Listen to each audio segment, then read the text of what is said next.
Tinan mo guys, ang mga hayop na isa sa ginawa ng Diyos.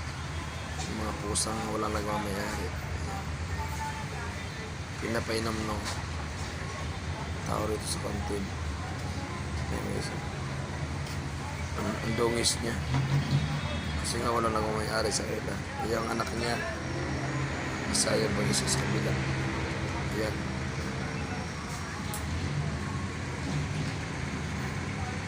Mailap yung maliliit niya. Dahil palibasa uminom yung nanay.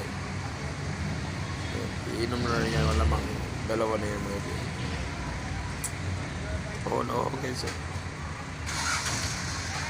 Salamat ko sa nagbigay ng tubig niya.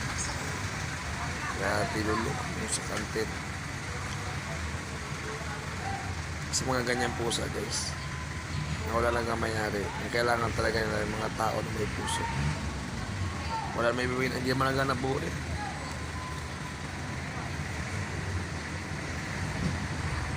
Tulad yan. Wala man silang ibang mga inuman dito kundi yung kagandahan o obra ng tao. No, guys yun, kanina pa yan uminom. Baka maubusin yung isang basong tubig. No. Ayun po, salamat po kay ate. Si ate Lolo, isang mabait na tindira ng kantin. Bibihira lang mga tao na nagbibigay ng panahon sa mga abandonadong mga hayop tulad ng pusa, aso, ganyan. Salamat ya, isang bamte. Sana pagpalain ka ng Diyos. Sana guys, lahat ng tao pairalin natin yung awa sa mga tulad ng itong mga hayop na ito. Walang nagmamahal dyan. May pamilya din siya. May anak din siya. Katulad din natin yan na may mga anak rin. Paano natin pakainin yung ating mga anak, ganun din siya. Nagmamahal din sa mga anak, ayan, inalagaan niya yung anak niya. Pinuspunasan na mismo ng sarili niyang dila at laway. Tayo naman mga tao, marami tayong paraan kung paano natin alagaan ang ating mga anak. Pero sila guys, ganyan lang. Ang abot ang kailang makakaya. Yan lang. Ayan si Nanay Lolo.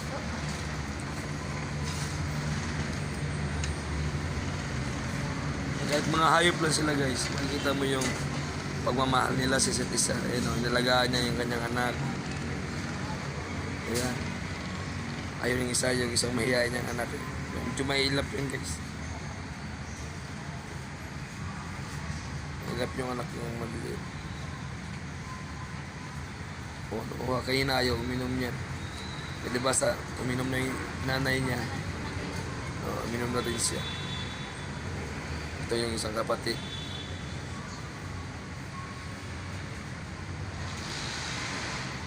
Ang dami naman pisto dito guys. Yan, maluwag. Doon niya talaga inilagay yung anak niya. Talagang may ano rin sila mayroon din silang instinct sa sarili nila na kaloob ng Diyos Doon sila kung saan may sapin. Kahit badungis yung karton. Talagang mayroon din silang pag-iingat sa mga anak. Yan, nag-aarutan yung mga anak niya. Parang tao lang din. Mga bata na mga tao. Nilibag yung mga sarili. Yan ang buhay nila. Kaya sana lahat ng tao dyan na sana yung walang pagmamahal sa mga hayop na yan. Sana ma-realize natin na sila din ay nagmamahal din. Sila din ay may karapatang lumigaya sa buhay. Yan. Kasi maraming tao na sinipa-sipa na lang yan. Walang halaga pero di ba natin alam na pagka yan ay nasa ating bahay may pakinabang yan sa mga daga na huwag masira ang ating mga damit o ano man. At sa ahas, kung ikaw ay nakatira sa masukal na lugar, yan ay yan ang pakinabang ng pusa. Sa daga, panlaban sa ahas. Yan ang papel nila sa buhay. Hindi man sila kumakahol, pero kaya kanilang iligtas sa kapahamakan sa kagat ng ahas. Kaya kanilang iligtas dahil ang ahas, hindi mahirapan ang ahas dyan. Lalo pagka ganyan na kalaki sa nanay. Ay, susumin lang natin. Ganyan kalaki. Ganyan maliliit. Yun. Kaya sa atin dito sa syudad, parang walang halaga yan. Pero pag yung pusa ay nasa probinsya sa mamahay, parang may kampante kang matulog kahit masukal ng kapaligiran mo. Lalo pag marami kang pusa na alaga.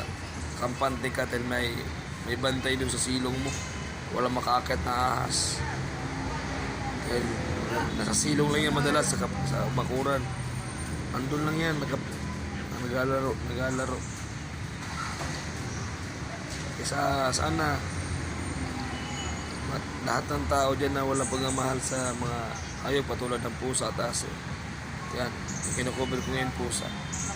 Sila man ay mga damdamin din, may nagmamahal din sa mga anak. Kaya hindi sila naghihiwalay. Kaya ang masahan lang nila niyan sa atin, tayo mga tao, yung awat habag natin sa kanila. Ayan. Nakakatawa man sa iba ang video na ito. Ito ay may mensahe sa ating mga tao kung paano natin arugayin ng ating mga anak. Kung paano tayo may karapatan mabuhay, ganun din sila mga pusa.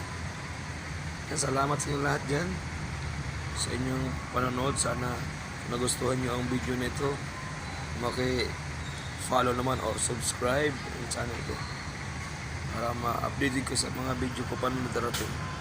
Salamat po guys.